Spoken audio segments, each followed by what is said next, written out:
Good morning everybody. मैं अमित राजपूत। आज हम आपको केमिस्ट्री में जैव अणु के बारे में बताएंगे। ठीक है। जैव अणु एक लेसन है क्लास 12th का। बहुत ही अच्छा लेसन है। लॉन्ग आंसर आता है इससे, बहुत ध्यान पूर्वक इसे देखें। ठीक है। तो सबसे पहले जैव अणु की हम परिभाषा, जैव अणु बायोमोलिक्यूल्स क्या होता है ये, तो हम कहेंगे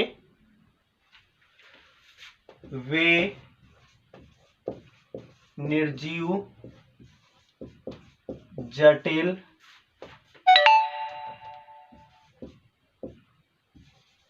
कार्बनिक पदार्थ हैं। जैव अणु वे निर्जीव जटिल कार्बनिक पदार्थ हैं, ठीक है, जो जीवन का आधार बनाते हैं तथा जो जीवन का आधार बनाते हैं तथा जीवित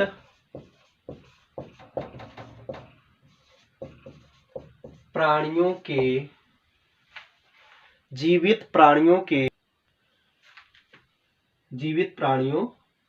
की वृद्धि एवं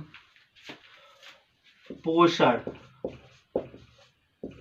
के लिए उत्तरदायी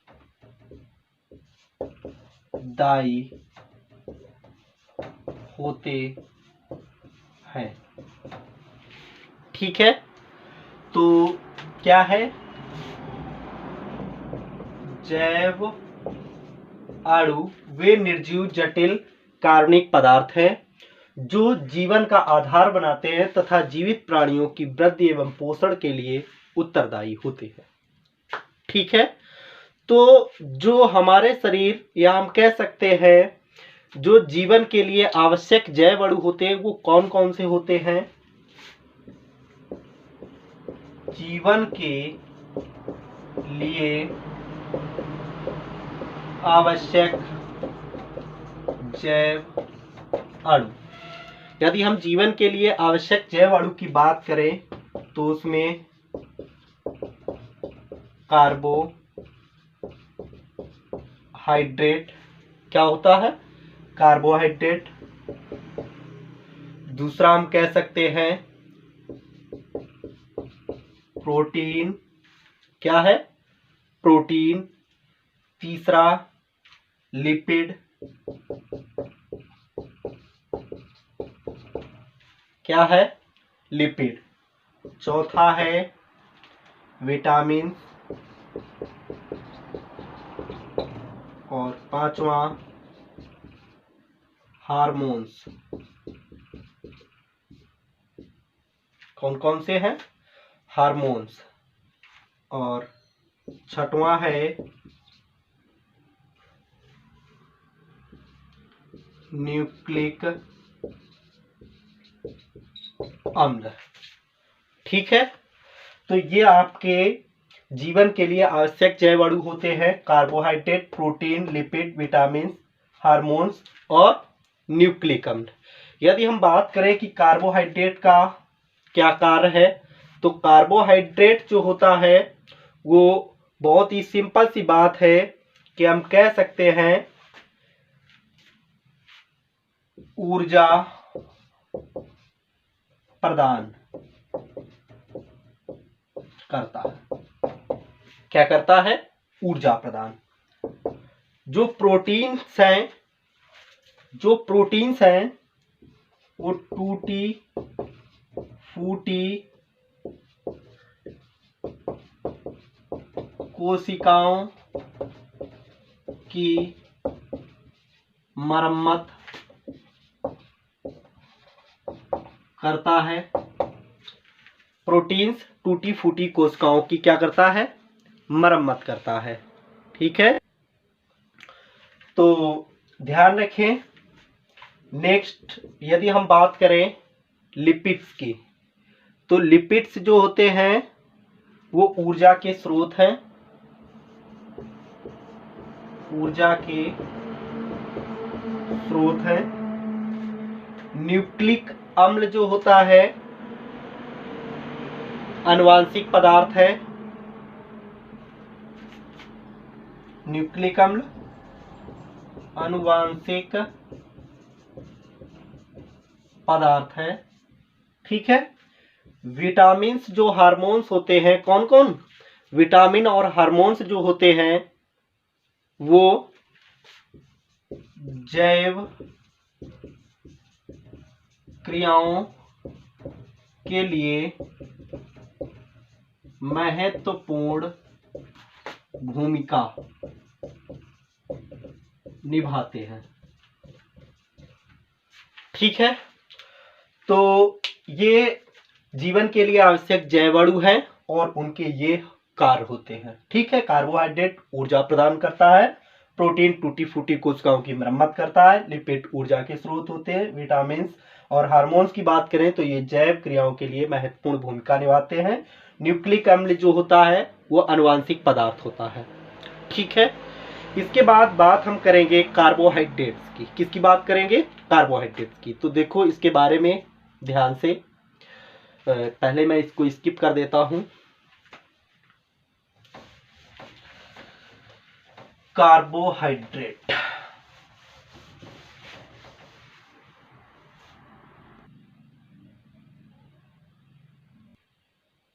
तो हम बात करेंगे कार्बोहाइड्रेट की।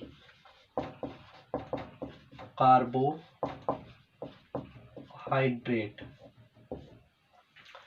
तो देखिए यहां पर कार्बोहाइड्रेट, पहले हम इसको कुछ इस तरीके से जानते थे, यानी ये कार्बन, हाइड्रोजन और ऑक्सीजन से मिलकर के बने होते हैं। इनका जो सामान्य सूत्र होता है, सामान्य सूत्र जो होता है, जनरल फॉर्मूला CH2O का होल वाई होता है, ठीक है। इस तरीके से कुछ अणु इसके सामान्य सूत्र से मैच करते थे, जैसे ग्लूकोज,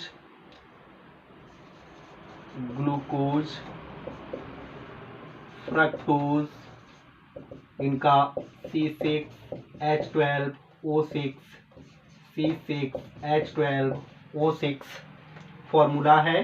तो इसको देखो हम इन रूपों में, इसके सामान्य सूत्र के रूप में इस तरीके से लिख सकते हैं, C6H2O का होल 6, ठीक है।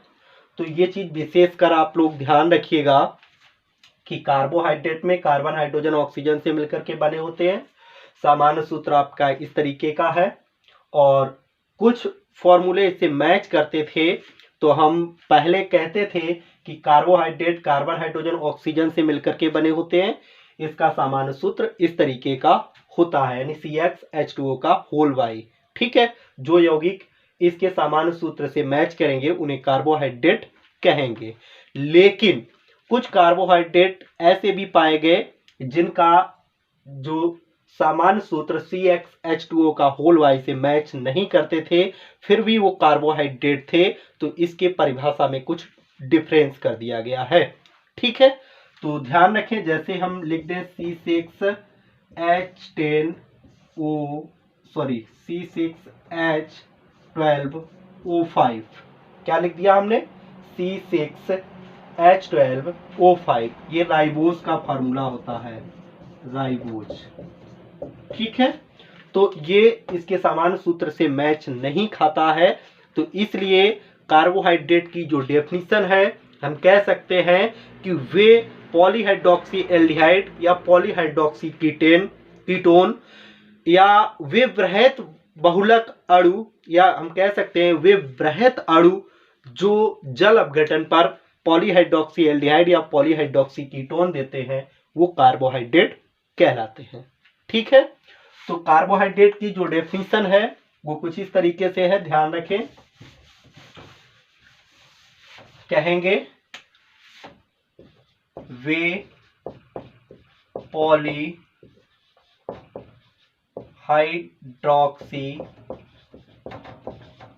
वे पॉली हाइड्रोक्सी एल्डिहाइड, वे पॉलीहाइड्रोक्सी एल्डिहाइड क्या कहेंगे, एल्डिहाइड तथा पॉली हाइड्रोक्सी कीटोन तथा या हम कह सकते हैं या वे वृहत बहुलक अणु जिनका जल अपघटन करने पर पॉली हाइड्रोक्सी एल्डिहाइड व पॉली हाइड्रोक्सी कीटोन प्राप्त होता है, क्या कहलाते हैं, कार्बोहाइड्रेट कहलाते हैं, कार्बोहाइड्रेट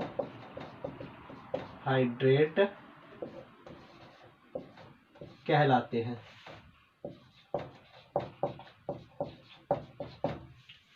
ठीक है, बात समझ में आई। वे पॉलीहाइड्रोक्सी एल्डिहाइड या पॉलीहाइड्रोक्सी कीटोन या हम कह सकते हैं वे वृहत बहुलक अणु जिनका जल अपघटन करने पर पॉलीहाइड्रोक्सी एल्डिहाइड या पॉलीहाइड्रोक्सी कीटोन देते हैं, उन्हें हम क्या कहते हैं, कार्बोहाइड्रेट कहते हैं। ठीक है, पेन और कॉपी को साथ में रखें, नोट्स बनाते चलें। ठीक है, इसके बाद हम बात करेंगे कार्बोहाइड्रेट के वर्गीकरण की, क्लासिफिकेशन ऑफ कार्बोहाइड्रेट। ठीक है, तो कार्बोहाइड्रेट का जो वर्गीकरण किया गया है वो 3 तरीके से किया गया है। कितने तरीके से किया गया है, 3 तरीके से। और दूसरी चीज ये भी ध्यान रखें कि जो कार्बोहाइड्रेट होते हैं वो कार्बन हाइड्रोजन ऑक्सीजन से ही मिलकर के बने होते हैं। ठीक है, तो जानेंगे कार्बोहाइड्रेट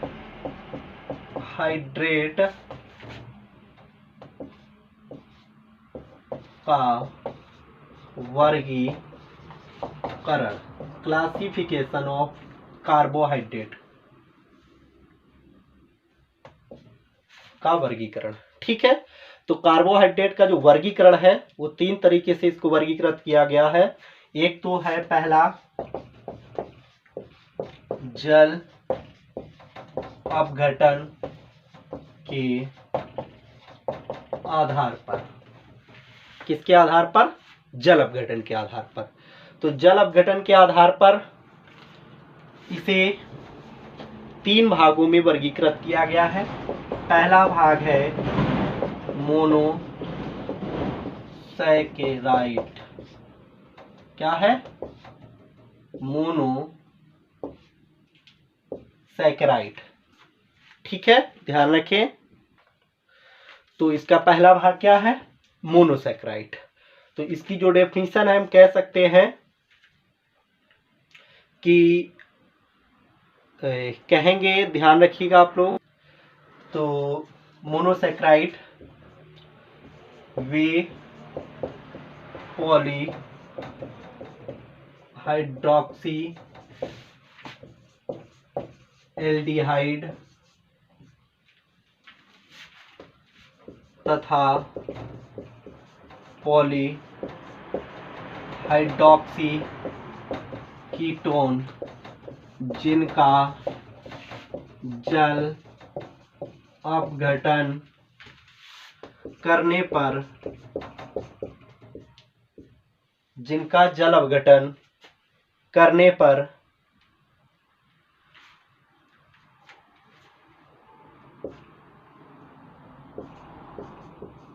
पुनः कार्बोहाइड्रेट नहीं देते हैं। ठीक है, या हम कह सकते हैं जो मोनोसेक्राइड होते हैं उनका जल अपघटन नहीं किया जा सकता है, यानी यदि उनका हम जल अपघटन करेंगे तो वो कार्बोहाइड्रेट नहीं देंगे। ठीक है, उदाहरण के तौर पे यदि हम बात करना चाहें तो देखिएगा, glucose formula C6H12O6, fructose C6H12O6, galactose इसका भी फॉर्मूला C6H12O6 होता है, राइबोज C6H12O5। ठीक है, तो इस तरीके से ये आपके मोनोसेक्राइड के उदाहरण हैं, एग्जाम्पल। ठीक है, और भी है। तो मोनोसेक्राइड का मतलब समझ गए, ये जल अपघटन के आधार पर कार्बोहाइड्रेट का पहला पार्ट है। दूसरा है ओलिगोसेक्राइड। क्या है? ओलिगोसेक्राइड। ठीक है, ध्यान रखें, इसको मैं क्लीन कर देता हूं।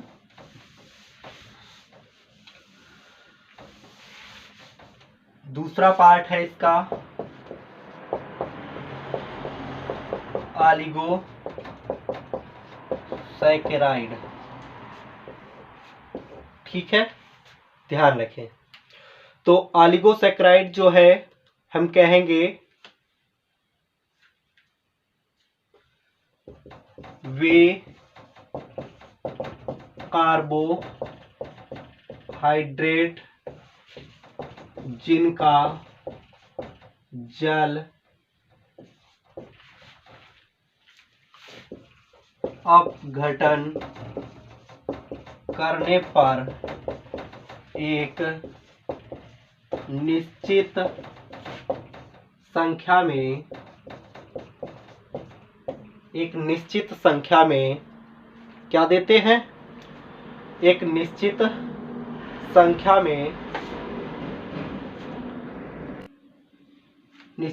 में 2 से 10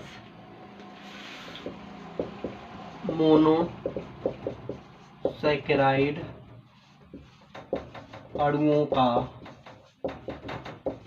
निर्माण करते हैं, उसे क्या कहते हैं? ओलिगोसैकेराइड कहते हैं। ओलिगोसैकेराइड जो होते हैं वो 3 प्रकार के होते हैं। कितने प्रकार के?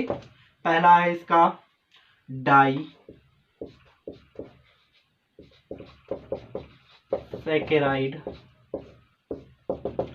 तो डाइसैकेराइड का मतलब है जिसका जल अपघटन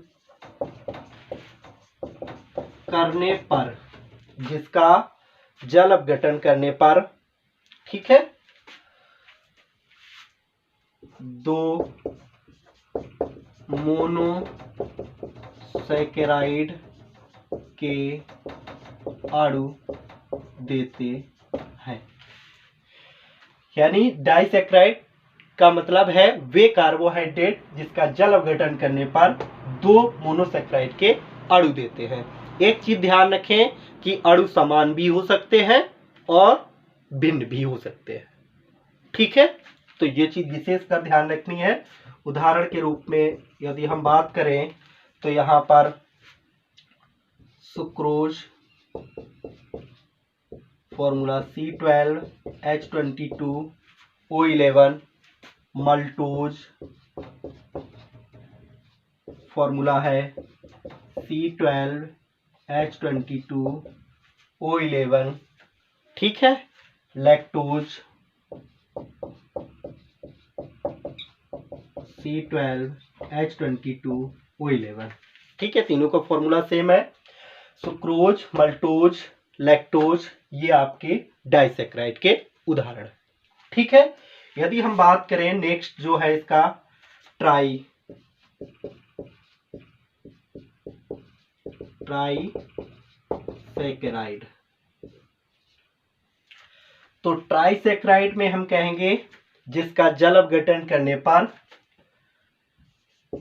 3 मोनोसैकेराइड के अणु प्राप्त होते हैं। ठीक है, क्या कहेंगे? वे कार्बोहाइड्रेट, बाकी यही रहेगा, जिसका जल अपघटन करने पर 3 मोनोसेक्राइड के अणु प्राप्त होते हैं, वो ट्राइसेक्राइड कहलाते हैं। बस बात आपको ध्यान रखनी है कि तीनों अणु समान भी हो सकते हैं, अलग अलग भी हो सकते हैं। ठीक है, तो ट्राइसेक्राइड में हम बात करें तो रेफिनोज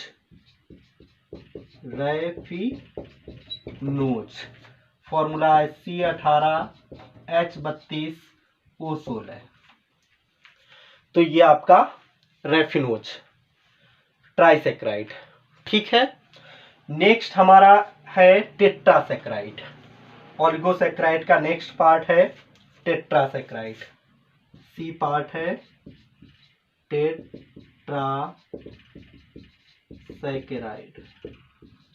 ठीक है, तो इसमें क्या हो जाएगा? वे कार्बोहाइड्रेट, सेम परिभाषा है इसीलिए नहीं लिखा रहे, तो ध्यान दीजिएगा, मैं बोल दे रहा हूं। वे कार्बोहाइड्रेट जिसका जल अपघटन करने पर कितने? 4 मोनोसेकेराइड के अणु प्राप्त होते हैं, तो उसे हम क्या कहेंगे? टेट्रासेक्राइड। ठीक है, वे कार्बोहाइड्रेट जिनका जल अपघटन करने पर 4 मोनोसेक्राइड के अणु प्राप्त होते हैं, उसे हम टेट्रासेक्राइड कहते हैं। और ये अणु समान भी हो सकते हैं, अलग अलग भी हो सकते हैं। ठीक है, तो यहाँ पर जो टेट्रासेक्राइड की यदि हम बात करें तो इसमें आपका स्टेकाइरोज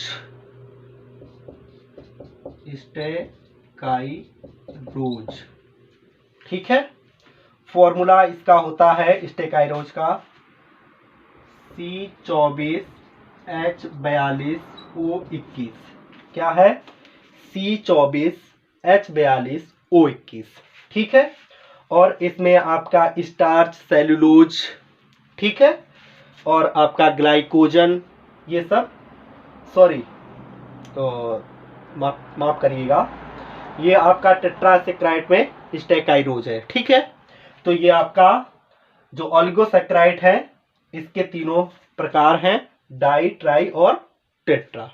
ठीक है, इसके बाद हम बात करेंगे जो नेक्स्ट इसका प्रकार है तीसरा, वो है कार्बोहाइड्रेट का पॉलीसेक्राइड।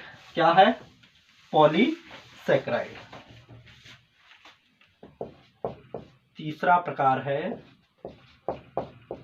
पॉलीसेक्राइड।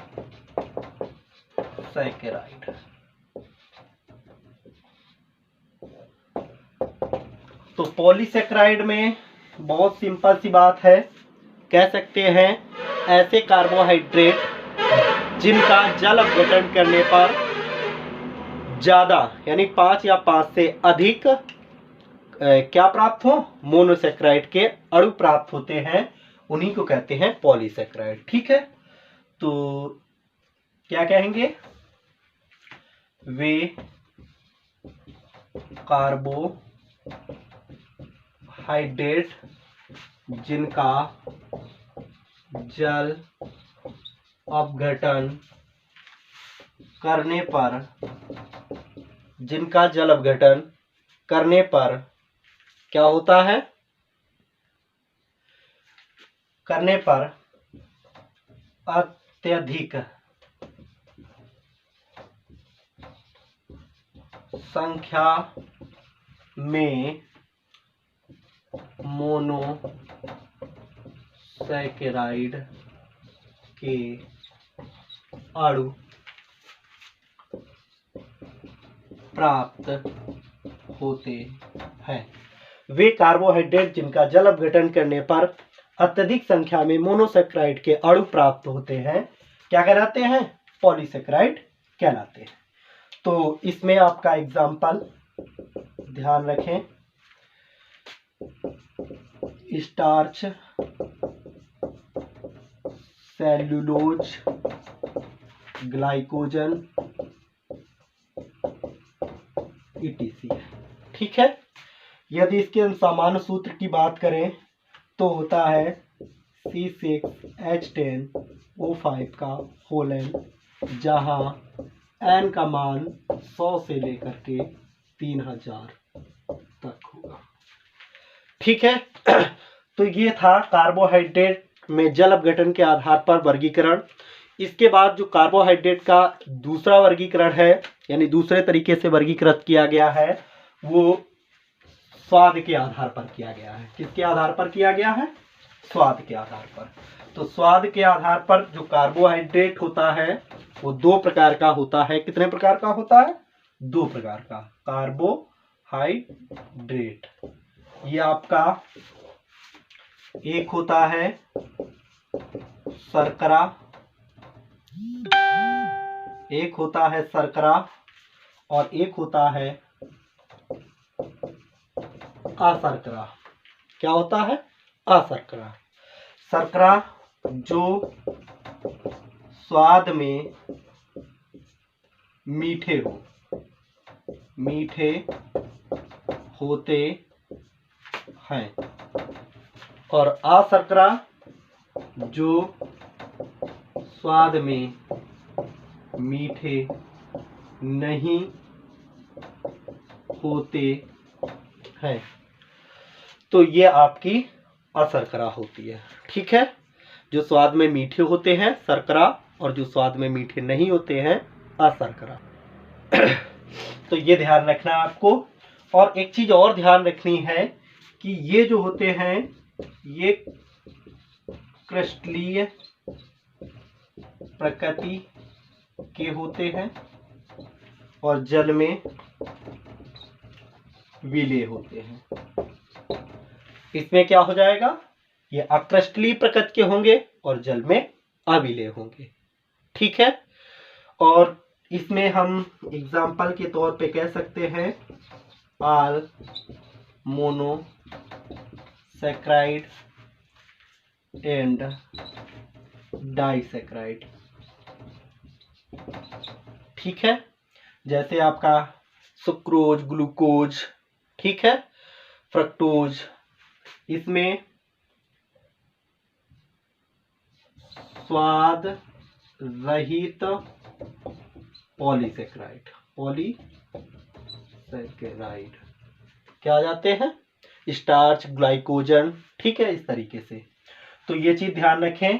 कार्बोहाइड्रेट स्वाद के आधार पर दो प्रकार के हैं, शर्करा, अशर्करा। शर्करा जो स्वाद में, यानी वे कार्बोहाइड्रेट जो स्वाद में क्या होते हैं? मीठे होते हैं। ये क्रिस्टलीय प्रकृति के होते हैं, जल में विलेय होते हैं। ठीक है। और दूसरी चीज, यानी इसमें उदाहरण आल मोनोसैक्राइड, सभी मोनोसैक्राइड और सभी डाइसैक्राइड। ठीक है। इसमें अशर्करा में क्या हो जाता है? जो स्वाद में मीठे नहीं होते हैं, ये क्रिस्टलीय प्रकृति के होते हैं, जल में अविलेय भी होते हैं। स्वाद रहित पॉलीसैक्राइड इसके उदाहरण है। ठीक है। और इसमें आपका स्टार्च, ग्लाइकोजन वगैरह इसके एग्जाम्पल हैं। ठीक है। इसके बाद नेक्स्ट जो प्रकार होता है अपचयन व्यवहार के आधार पर है। तो अपचयन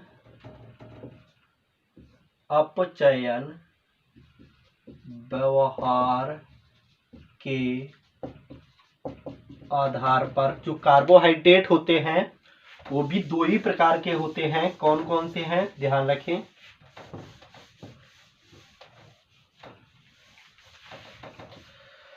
तो अपचयन व्यवहार के आधार पर जो होते हैं वो होते हैं एक अपचायक शर्कराएं और एक होती है अनअपचायक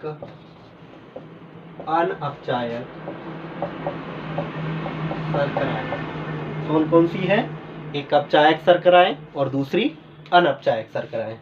तो अपचायक शर्कराओं की यदि हम बात करें तो कहेंगे वे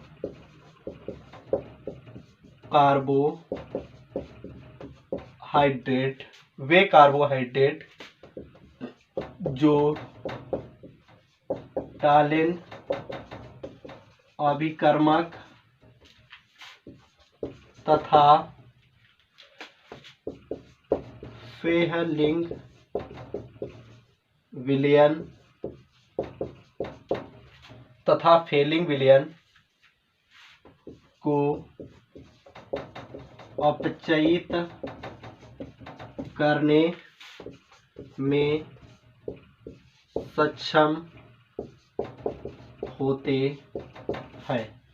वे कार्बोहाइड्रेट जो टालिन अभिकर्मक तथा फेलिंग विलयन को अपचयित करने में सक्षम होते हैं अपचायक शर्कराएं कहलाती हैं। अनपचायक शर्कराओं की बात करें तो ये असमर्थ होती हैं, असमर्थ होती हैं। बात समझ में आ गई। वे कार्बोहाइड्रेट जो टालिन अभिकर्मक व फेलिंग विलयन को अपचयित करने में असमर्थ होते हैं वो सभी अनपचायक शर्कराएं होती हैं। ठीक है, तो इसके उदाहरण की बात करें, सुक्रोज को छोड़कर all monosaccharide and all disaccharide, और इसमें आपका सुक्रोज, ठीक है, तो ये चीनी जिसे हम कहते हैं। ठीक है, तो ये आपके कार्बोहाइड्रेट का वर्गीकरण था, और इसके आगे मैं नेक्स्ट वीडियो लेकर के आऊँगा इसी लेसन का। तो तब तक के लिए इतना काफ़ी, और इसका नोट्स बना लीजिएगा। ठीक है, और good bye, okay, see you, फिर मिलेंगे। वीडियो को बहुत ही अच्छी तरीके से समझिएगा इस लेसन को। ठीक है, और लाइक शेयर सब्सक्राइब कमेंट्स करते रहिएगा। आपके लाइक ही हमारी एनर्जी है, ध्यान रखिएगा। ठीक है, good, okay, bye, see you, फिर मिलेंगे।